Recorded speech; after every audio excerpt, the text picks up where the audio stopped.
Sir, Manish Kashyap को transit remand पे तमिलनाडु ले जाया गया है, तो तमिलनाडु पुलिस कितना दिन तक उनको रख सकती है? यहाँ से हेल्थ चेकअप के बाद ही मनीष को भेजा गया है। अब पुनः जब वहाँ से लौट के मनीष आएंगे तो उनका हेल्थ चेकअप होगा, तो कोई स्कार, कोई बर्न कुछ तो रहेगा अगर टॉर्चर किया जाएगा तो ये मोबाइल के लिए थोड़ी शक्ति हो रही है कि उसी मोबाइल में पूरा राज छिपा हुआ है। तो ऐसा नहीं कि पुलिस उसको तमिलनाडु में ले जाकर टॉर्चर करेगी, 3rd डिग्री लगाएगी, उसके बाद उगलवाएगी, ऐसा कुछ नहीं है। जिन धाराओं में मनीष कश्यप को आरोपी बनाया गया है, तो अगर उन धाराओं में मनीष कश्यप जो है आरोपी साबित हो जाते हैं तो कितनी सजा हो सकती है? उनके हाथ में डंडा एक होता है, वो डंडे से आपको जब तक चाहे मार सकते हैं, आप अपने बचाव में हाथ नहीं उठा सकते हैं। उसमें 31 तारीख को चेन्नई में, वहाँ तमिलनाडु में मनीष को अपीयर होना है कोर्ट में, और 4 तारीख को बेतिया में उनको अपीयर होना है। डिजिटल मीडिया के जाने माने पत्रकार मनीष कश्यप की मुश्किलें कम होने का नाम ही नहीं ले रही है। हाल ही में तमिलनाडु पुलिस ट्रांजिट रिमांड पे तमिलनाडु लेकर जा चुकी है। लगातार कयास लगाया जा रहा था, अलग अलग खबरों में हम लोग ये सुन रहे थे कि ईओयू की टीम लगातार जांच कर रही है, लेकिन तमिलनाडु पुलिस ले जाएगी कि नहीं ले जाएगी। लेकिन अचानक कल खबर आती है कि तमिलनाडु पुलिस को ट्रांजिट रिमांड मिल गया है और मनीष कश्यप को तमिलनाडु पुलिस साथ में तमिलनाडु लेकर जा चुकी है। खास बातचीत के लिए हमारे साथ पटना हाई कोर्ट के सीनियर अधिवक्ता एसके मिश्रा सर मौजूद है। स्वागत है सर आपका भौकाल टीवी में। धन्यवाद सर, मनीष कश्यप को ट्रांजिट रिमांड पे तमिलनाडु ले जाया गया है, तो तमिलनाडु पुलिस कितना दिन तक उनको रख सकती है? देखिए, पहले तो समझिए रिमांड होता क्या है। रिमांड का मतलब होता है to go back, to re back. ठीक है, जब भी कोई FIR लॉन्च होता है या कोई अगर ऐसा केस लाया जाता है न्यायालय के अंदर में, तो पुलिस न्यायालय से ये प्रार्थना करती है कि हमें समय चाहिए जांच करने के लिए, तब हम चार्जशीट सबमिट करेंगे या प्रोसीड करेंगे आगे हम लोग। उस टेन्योर को ही हम लोग कहते हैं रिमांड। अब ये रिमांड पुलिस का भी होता है, रिमांड कोर्ट भी देता है। तो हमारे CRPC में 2 ही रिमांड मेंशन है, आइदर पुलिस रिमांड या फिर ट्रांजिट रिमांड। लेकिन कुछ प्रावधान है जहां ऑफिशियल या एडमिनिस्ट्रेटिव प्रोसेस से हम लोग ट्रांजिट रिमांड लेते हैं, तब जब कोई अपराधी दूसरे राज्य का है, दूसरे जिला का है या कहीं बाहर का है वो, तो उसमें उस राज्य उस जिला से प्रोडक्शन लिया जाता है इस न्यायालय को, उसी को आप कहते हैं ट्रांजिट रिमांड। तो पुलिस के पास रिमांड की अवधि अमूमन 1 से 7 दिन का होता है। अधिकतम अगर इन्वेस्टिगेशन कोई हीनियस क्राइम का हो या नहीं हो पाया जांच, तो मैक्सिमम 15 डेज, 15 दिन से अधिक का रिमांड पुलिस नहीं ले सकती है। अगर उससे, और न्यायालय के पास भी ये पावर है, तो न्यायालय अगर कोई ऐसा अपराध है जिसमें 60 दिन का समय फिक्स किया गया है, उसको कहते हैं जुडिशियल रिमांड हम लोग। तो जुडिशियल रिमांड पे जांच के लिए 60 दिन का समय फिक्स किया गया है।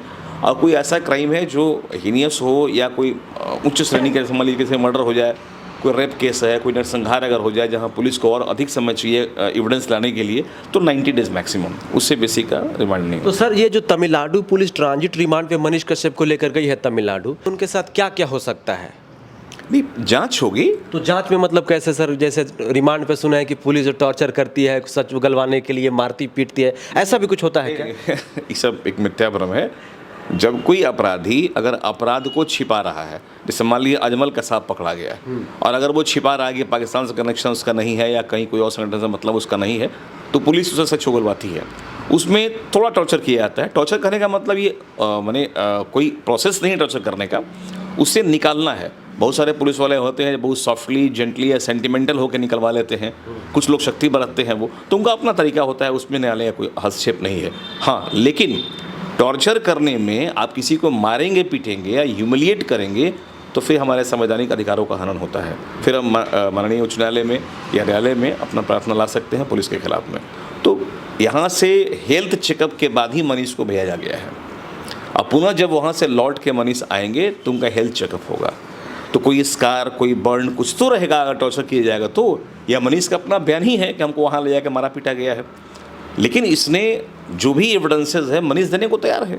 जैसा कि वो एयरपोर्ट पे बोल रहे थे या हर जगह बोल रहे थे कि भाई हमने कुछ नहीं किया है, जो साक्ष्य है मेरी टीम है। एक ही मुश्किलात आ रही है कि जिस मोबाइल से वो वीडियो शूट किया गया था, जो वायरल किया गया, वो मोबाइल नहीं मिल रहा है। अब ये मोबाइल, उनका कहना है कि कहीं गिर गया या कोई ले लिया भीड़ में, मुझे पता नहीं चला। तो ये मोबाइल के लिए थोड़ी शक्ति हो रही है कि उसी मोबाइल में पूरा राज छिपा हुआ है। सर, एक ये पेपर में खबर आया था जिस मोबाइल को लेकर जैसे बात हो रही थी कि जैसे मजिस्ट्रेट साहब ने बोला कि भाई आपका मोबाइल आप दे दीजिए, फिर आपको रिमांड से हटा दिया जाएगा। तो उनका कहना था कि मेरा मोबाइल खो गया है या चोरी हो गया है। तो मजिस्ट्रेट साहब का कहना था कि आपने कहीं कंप्लेन लिखवाया है। तो ऐसे में क्या हो सकता है सर? देखिए, सही सी बात है, मोबाइल हाईली पर्सनल चीज़ होता है। अगर आपका मोबाइल कहीं गिर गया या खो गया, आज के डेट में कोई भी आदमी का मोबाइल कहीं छूट जाएगा तो उसको सांस लेने से जल्दी मोबाइल पकड़ने की होती है। बहुत सारा सेक्रेट्स होता है मोबाइल में, चूँकि पर्सनल डाटा आपका उसके अंदर होता है। तो अगर आप एक मीडिया से जुड़े हुए पत्रकार हैं और एक नेशनल फेम के आदमी बन चुके हैं, आपका मोबाइल कहीं गिर जा रहा है, ये थोड़ा समझ से परे था। तो जज साहब ने उनसे यही कहा था कि आप अपना मोबाइल अगर नहीं देते हैं या नहीं बताते तो रिमांड आपकी बढ़ा दी जाएगी। ऐसा नहीं कि मोबाइल दे देगा रिमांड आपका नहीं होगा। रिमांड देना नहीं देना वो तो अलग बात हो गया, लेकिन वो क्योंकि इन्वेस्टिगेशन बंद थोड़ी कर दिया जाएगा, मोबाइल मिल जाएगा तो। मोबाइल नहीं दीजिएगा तो रिमांड की अवधि बढ़ा देंगे आपका। ये अभी 7 दिन का था, पहले रिमांड 1 दिन का मिला था, फिर 7 दिन का मिला। जज साहब ने वही कहा कि अगर आप मोबाइल अपना नहीं बताते हैं, नहीं जमा करवाते हैं, तो आपको रिमांड की अवधि और बढ़ा दी जाएगी। तो ये सज़ा का पार्ट नहीं है, ये जांच का पार्ट है। अभी तो जांच चल रहा है इनके ऊपर में। ये लड़ाई बिल्कुल मैंने किसी 2 इंडिविजुअल व्यक्ति के बीच में है जिसको पॉलिटिकलाइज कर दिया गया है। ये कोई राजनीतिक मैंने कोई ऐसा ऑफेंस नहीं है। अगर ये प्रूफ नहीं होता है तो कोई इतना बड़ा संगीन अपराध मनीष ने नहीं किया था कि उसको फांसी हो जाएगी या आजीवन कारावास हो जाएगा, ऐसा कुछ नहीं है। अच्छा सर, जिन धाराओं में मनीष कश्यप को आरोपी बनाया गया है, तो अगर उन धाराओं में मनीष कश्यप आरोपी साबित हो जाते हैं तो कितनी सजा हो सकती है? मैक्सिमम 7 ईयर्स का। 7 ईयर। तो क्या उसमें बेल मिलने के चांसेस हैं? नहीं, देखिए, सजा होना डिफरेंट चीज़ है जी। बेल दिया जाता है कि आप अपने साक्ष्य ला सकें अपने सपोर्ट में। बेल एक रूल है। बेल आपका फंडामेंटल राइट तो नहीं कहेंगे हम, लेकिन मोरल राइट ज़रूर आपका है वो। क्योंकि अगर हम मान लीजिए किसी केस के अभियुक्त अगर हैं, हमको जेल में आप डाल दीजिएगा तो हम अपना डिफेंस कहाँ से लाएंगे? हम तो जेल के अंदर हैं। तो जो साक्ष्य हमको न्यायालय में देना है अपने को गिल्टी प्रूफ नहीं करने के लिए, या हम गिल्टी नहीं हैं, तो हम कहाँ से ला पाएंगे? हम तो जेल के अंदर हैं वो। तो न्यायालय ये कहता है कि आपको बेल पे छोड़ा जा रहा है, आप अपने समर्थन में साक्ष्य लाइए कि आप गुनाहगार नहीं हैं, इसलिए बेल दिया जाता है। तो बेल का और कन्विक्शन का कोई मतलब नहीं है। तो सर, इन प्रोसेस में जैसे मान के चलिए जो अभी जांच चल रहा है, तमिलनाडु पुलिस जांच कर रही है, पटना में ईओयू की टीम जांच कर रही, तो इन प्रोसेस में बेल मिलने में कितना समय लग जाता है सर? यहाँ एक चीज़ समझना आपको होगा कि भारत की जो सिटीजनशिप है वो आपके पास कौन सा है? वीआईपी वाला आम आदमी है, एक खास आदमी है। अगर आप खास आदमी हैं तो ये 25 साल तक चलेगा, कोई दिक्कत नहीं है। 25 साल बाद पुलिस रिपोर्ट सबमिट करेगी, कोई बात नहीं। आप देख लीजिए जितने लोग यहाँ हमारे वीआईपी पकड़े जाते हैं, कहाँ होता है? सीबीआई नोटिस करती है, जाते हैं वहाँ, उसके बाद फिर डेट टलता रहता है। अभी आप कुछ कर लें, पुलिस पकड़ लेगी आपको, चिल्लाते रहें आप। चूँकि पुलिस के पास हमेशा राइट ऑफ ऑफेंस है, अंग्रेजों ने दिया है उनको। उनके हाथ में डंडा एक होता है, वो डंडे से आपको जब तक चाहे मार सकते हैं। आप अपने बचाव में हाथ नहीं उठा सकते हैं उसमें। अगर आपने डंडा पुलिस मार रहा हो, अपने हाथ उठा लिया तो अपने सरकारी काम में बाधा डाला। वो सरकारी काम कर रहे हैं, बाहर डाल रहे हैं, तो आपके पास राइट ऑफ डिफेंस नहीं है, अपने बचाव का अधिकार। हालांकि हमारे पास हमारा फंडामेंटल राइट्स है, लेकिन ये प्रैक्टिकल रूप में नहीं होता है। आप गाड़ी से जा रहे हैं, पुलिस चाबी निकाल लेती है आपकी, गाड़ी पकड़ लेती है, सब कुछ आपके पेपर है, लेकिन फिर निकाल लेती है। ट्रेन में चढ़े हुए हैं, आप दिखाते हैं हमें टिकट दिखाइए, आप ट्रेन को दिखाते हैं, ओटीटी को दिखाते हैं, टिकट लिया और बाहर फेंक दिया, क्या कर लेंगे आप? अरेस्ट कर लिया, टिकट नहीं था आपके पास में, आप कुछ नहीं कर पाएंगे। लेकिन जब से डिजिटल मीडिया आ गया है तो हर गुनाह को लोग पहले वीडियो शॉट कर लेते हैं, शूटिंग शुरू कर दिया तुरंत। जहाँ कोई ऑफेंस हो रहा है वहाँ कैमरा लगा देते हैं वो। तो आजकल तो हर घर में एक पत्रकार बस रहा है जी। ऐसा नहीं कि मास कम्युनिकेशन करके हर आदमी को लिबर्टी है। देखिए, आपको अपने बोलने, अपने रहने, अपने डिफेंस करने की पूरी आज़ादी हमारे संविधान ने दिया हुआ है। तो मनीष के पास भी वो अधिकार सुरक्षित है। तो ऐसा नहीं कि पुलिस उसको तमिलनाडु में ले जाकर टॉर्चर करेगी, 3rd डिग्री लगाएगी, उसके बाद उगलवाएगी, ऐसा कुछ नहीं है। क्योंकि पुनः उसको बिहार ही आना है। फिर तो 31 तारीख को चेन्नई में, वहाँ तमिलनाडु में मनीष को अपीयर होना है कोर्ट में, और 4 तारीख को बेतिया में उनको अपीयर होना है। तो आना ही पड़ेगा बेतिया उनको, नेचुरली जो कॉल है आना ही पड़ेगा वो तो, मतलब 4 दिन के लिए। और ये पुलिस की ड्यूटी है कि वो उनको ले जाए सुरक्षित और सुरक्षित पहुँचाए। अगर आवश्यकता फिर तमिलनाडु पुलिस को पड़ेगी तो फिर ले जाएगा वहाँ से, वो प्रोडक्शन लेगा, फिर ले जाएगा यहाँ से वो। तो ये एक कोर्ट का न्यायिक प्रक्रिया है जहाँ से मनीष गुजर रहे हैं, थोड़ी परेशानी है, लेकिन ये बहुत लंबा परेशानी चलने वाला है। सर एक चीज़ और है, सोशल मीडिया पे ये सवाल चल रहा है, लगातार लोग पूछ रहे हैं कि मनीष कश्यप अगर सही है तो जितने भी वीडियोस बनाए थे तमिलनाडु प्रकरण में, उन वीडियोस पे जो थंबनेल होता है वो थंबनेल पूरा बदल चुका है, कुछ वीडियोस उनके पेज से डिलीट हो चुके हैं, तो इस पे क्या कहना चाहिएगा? देखिए, हर आदमी अपने बचाव का एक रास्ता रखता है। आप भी अगर कहीं किसी मान लीजिए चोरी करते पकड़ गए तो क्या बोलते हैं, हम चोर हैं। आप बोलते नहीं हम तो कुछ किए ही नहीं, हम तो निर्दोष हैं। तो अब इसमें पीछे की स्टोरी क्या है ये हम बता नहीं सकते। तो क्या ये कोर्ट में सवाल उठ सकता है कि जो सरकारी वकील उठा सकते हैं? एकदम उठा सकता है वो। जब डिफेंस उसके मनीष को रिप्रेजेंट करेगा वहाँ अपने तर्कों के माध्यम से, तो प्रोसिक्यूशन के पास तो पावर है ही, वो ये सवाल तो खड़ा करेगा। अब सवाल ये कि डिलीट हुआ है कि नहीं हुआ है, ये तो मनीष बताएंगे, या उनका कैमरा बताएगा, या उनका मोबाइल बताएगा वो, या जो उनकी टीम काम कर रही थी वो बताएगा। और सबसे बड़ी बात ये होती है कि तमिलनाडु पुलिस का एक ग्राउंड ये है कि जो रेवेन्यू का लॉस तमिलनाडु में हुआ है वो बहुत ज़्यादा है।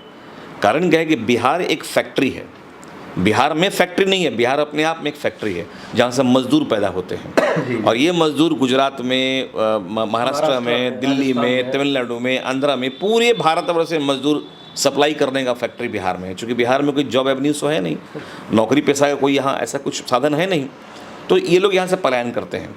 तो उतने मजदूर जो वहाँ से वापस आ गए तमिलनाडु से, तो कई ऐसे कल कारखाने वहाँ पे हैं जो बंद पड़ गए। अब उनके लिए दिक्कत हो रहा है, क्योंकि पहले तो बड़ा कॉन्फिडेंट थे, चाहे 5 लोगों ने ही ऐसी गलती की हो, अगर उनकी गलती से मजदूर वहाँ से ट्रेन में भर भर के पलायन कर गए तो कई छोटे छोटे जो उद्योग थे वहाँ बंद होने लगे। अब तो लेबर तो है ही उनके पास में नहीं, क्योंकि लेबर सप्लाई तो बिहार करता है। तो अब बिहार से लेबर जो है वापस यहाँ चले आए हैं, ये उनके पास कह रहे हैं कि बहुत बड़ा रेवेन्यू का लॉस और हवाला भी शायद मजिस्ट्रेट के सामने उनका यही था। एक्जैक्टली, मैंने वो लोग यही कहा कि वहाँ करोड़ों का नुकसान हुआ है, बिहार को भी हुआ है, तमिलनाडु को भी हुआ है। लेकिन अगर ऐसी घटना नहीं हुई होगी तब तो पैस लगेगा। अगर आपने वाकई मजदूरों का सामूहिक रूप से पिटाई किया है, और अगर ये वीडियो आ गया, कुछ तो वीडियो फेक है, लेकिन अगर रियल वीडियो भी आ गया, या किसी का, जैसे यहाँ हम देख रहे थे कुछ दिन पहले भी समस्तीपुर या कहीं पे एक था, उसका सर पूरा फट गया था, वहाँ मारा गया था वो। तो अब ये प्रूफ करना कि वो आपसी लड़ाई में सर फट गया था कि उन लोगों ने मारा इंटेंशनली भगाने के लिए इन लोगों बिहारियों को। तो कई ऐसे वीडियो हैं जहाँ उनके हमने भी देखा हुआ है तमिलनाडु में, तिरुपुर में, कि वो जा रहे हैं, पूछ रहे हैं, घर से निकाल रहे हैं, मार रहे हैं, ऐसा हुआ है। तो ये सारे वीडियो जो हैं अगर कोर्ट में प्रोड्यूस किया जाए तो मनीष पे गुनाहगार नहीं है। लेकिन मनीष के ऊपर पहले भी कई केस बिहार में हो चुके हैं, जैसे रोडवेज वालों ने केस किया हुआ है, यूनिवर्सिटी वालों ने केस किया हुआ है, बैंक वालों ने केस किया हुआ है, स्कूल टीचर ने केस किया हुआ है। चूँकि ये कहीं बेबाकी से घुस जाते थे और वहाँ जाने के बाद उनके इंटरव्यूज़ और सब फ्लैश करना शुरू कर दिया। मैंने वो सरकार के नाकामियों का पोल खोलना शुरू कर दिए थे। सरकार इससे नाखुश थी, ये वो जो सोसाइटी है वो नाखुश था। उस ऑर्गेनाइजेशन के खिलाफ जो वो लोग ये खड़े हो रहे हैं, तो वो लोग इन पर केस किए थे। तो और भी कई एफआईआर यहाँ पर हैं। तो जब भी बेल दिया जाएगा तो मनीष का क्रिमिनल एंटीसीडेंट देखना पड़ेगा, क्रिमिनल हिस्ट्री देखना पड़ेगा कि और कितने केस पहले हैं और किस तरह नेचर क्या है उस केसेस का, और उसके बाद ही इनका बेल डिसाइड। ऐसे में तो बहुत दिक्कत हो जाएगी सर। नहीं, दिक्कत तो हो ही जाएगा।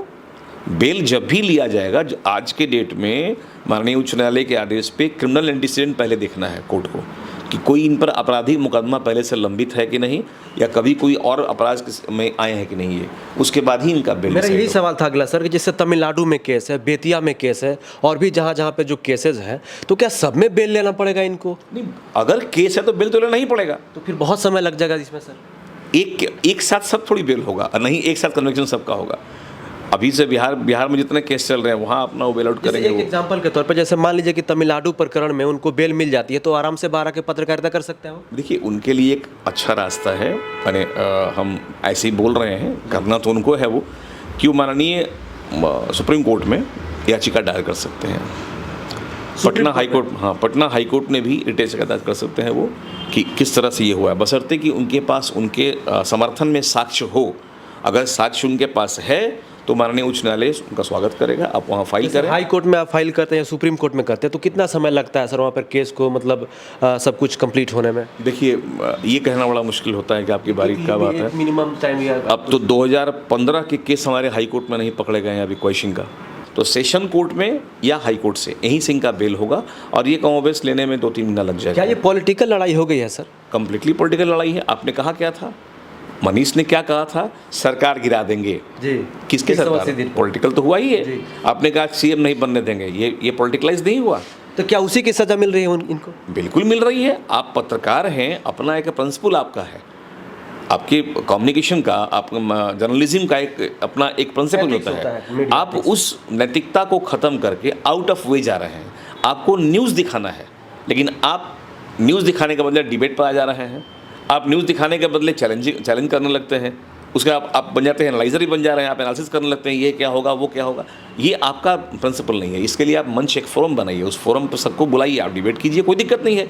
लेकिन ग्राउंड जीरो पर जाके आप ये धमकी देना कि ये हो रहा है बिहार में और बिहार सरकार सो रही है, बिहार सरकार खा रही है, सब पैसा उड़ जा रहा है, ये सब मतलब एक तरीका एक प्रॉपर वे में करना होगा। हमेशा। आप लोग जर्नलिस्ट हैं, आप पत्रकार हैं, आपको न्यूज़ दिखाना है। तो हमारे साथ पटना हाई कोर्ट के जाने माने अधिवक्ता, सीनियर अधिवक्ता SK मिश्रा सर मौजूद थे। इनसे हम बातचीत कर रहे थे। कैसी लगी रिपोर्ट ज़रा कमेंट करके बताइए। और मनीष कश्यप केस से जुड़ी आपको अपडेट मिल गई होगी। जय हिंद, वंदे मातरम, जोहार झारखंड। शुक्रिया सर।